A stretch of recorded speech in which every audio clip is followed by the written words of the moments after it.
Hello everyone, this is Chador, the UFC commentator for TV and Sports in Korea. We're now joined by the number 13 in the UFC welterweight rankings, Neil Magny.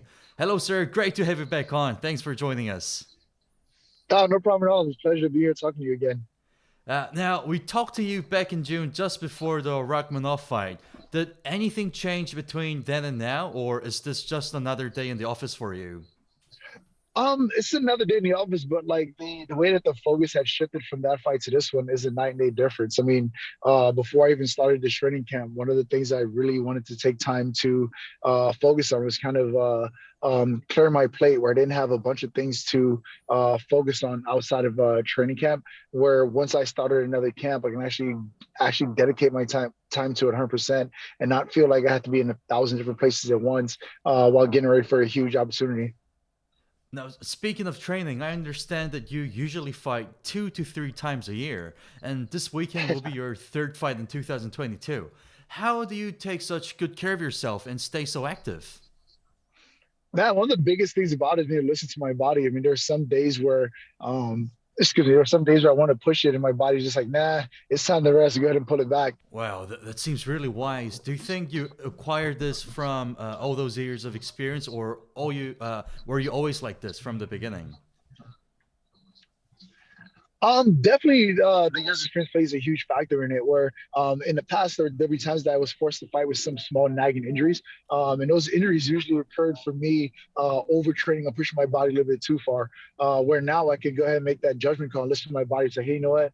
I need to tone it. Take it back just a little bit to avoid overtraining, and I feel like being able to understand what that point is allows me to go out there and maximize the output on fight night. Wow.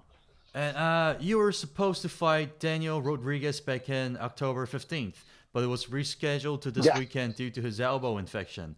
Did this change affect your preparation in any shape or form? No, honestly, that was a huge blessing in disguise, if I'm being honest with you. I had a teammate who was really going through a lot of things over the last year or so. And most recently in August, his brother ended up passing away. And it was something that was really weighing heavy on my teammate. And I kind of felt bad that I wasn't going to be able to be there for him. Just kind of be there for like support, where there's more support as being the friend he can lean on when he needed someone there or whatever. So once my fight got postponed, it wasn't any kind of like anger or frustration my end at all. I was like, oh wait, my fight's postponed. Sweet, perfect. I'm going to Iowa to go help my teammate. I feel like he needs me there. And with that being said, it also allowed me an opportunity to kind of pull back and rest in training camp to make sure that I was closing out the last 2 weeks of training very strong. Wow, it does seem like a blessing in disguise. Now, what are For your thoughts sure. on Daniel as a fighter? Man, Daniel's a great competitor for sure. Like he's a heavy hitting southpaw boxer with a lot of skill sets. So he's definitely not a guy who I can look past or overlook at all. I mean, you don't get to this the top of his division by just being a slouch. So seeing where was able to get himself and knowing the type of fighter he is, I definitely know he's a dangerous opponent that comes to the table with a lot of good skill sets. Oh, it seems like you really did your homework. Any predictions as to how this That's fight will turn out?